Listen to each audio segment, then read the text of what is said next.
जय जगन्नाथ। हरे कृष्ण। गौर नेताय प्रभु जी समस्त को प्रणाम। आज बहुत खुशी विषय जहाँकि राजेश भाई वीडियो माध्यम मते किसी भगवान जगन्नाथ कृपा और अनुभूति कहबार सुजोग मिली से विषय रे मोर किसी अनुभूति कहवा मु गोटे सौभाग्य मन करुँची। आज को आमे 10-12 वर्ष है ये ठाकुर जो ग्रुप भितर आमे प्रवेश करचु। आउ वर्तमान 2018 रु आमर जगन्नाथंकर ये पिंड स्थापन होती से खोलारे थिला किछि नथिला मंडप करी राम कथा हला तापर ठाकुर को आम विराजमान करी नित्य पूजा आ प्रत्येक एकादशी प्रत्येक संक्रांति आ प्रत्येक रविवार दिन ठाकुर पाखे आके विष्णु सहस्रनाम हनुमान चालीसा आ गीत गोविंद गायकी भजन कीर्तन करके आम पहड़ पकईकि जाऊ। आउ नित्य आमर लॉकडाउन रे मध्य भगवान आमर सेवा बंद हो नाला से भगवान पाथरे कोटि कोटि प्रणाम। आकि आम समस्त ग्रुप को सदा भगवान कृपा दृष्टि रही करोना काल किमिति गला आम जापारिनु आ बहुत सुरखुरी आमर चली चारिआडे लॉकडाउन रे बंद बंद होती किंतु आमर ठाकुर पाखे आमर ए सेवा केबे भी बंद हो नाला।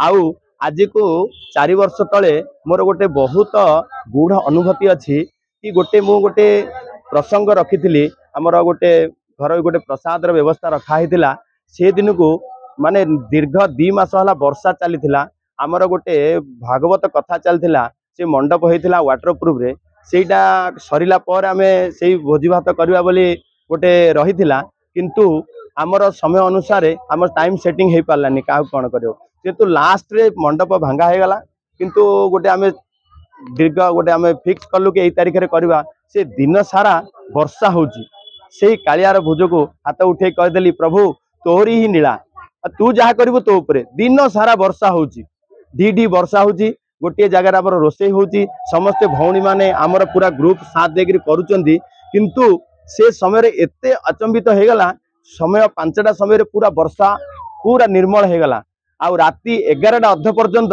वर्षा पूरा छाड़ला। आउ जो प्रसाद बना होता आमर प्रेसिडेंट जे राजेंद्र भाई भी से मो साथी थिले से भी करुले कि बाप केमिति करवा कौन है वर्षा तो एमती होची किंतु से ठाकुर आशीर्वाद रु से वर्षाटी बंद हो गला। आ समस्ते सुरखुरी मुझे भावी नी मोर श्रद्धालु आसवे आउ से प्रसाद पाई जीवे बोली से ठाकुर कृपारू आउ से संपूर्ण होता से गोटे मुख्य प्रथम अनुभूति। आउ जो दिन ठू आमे आसी जगन्नाथ पाखु मोर परिवार वर्ग मोर सांगसाथी आ समस्त कृपा दृष्टि रही एति कही मु प्रमाण करछि। जय जगन्नाथ। जय।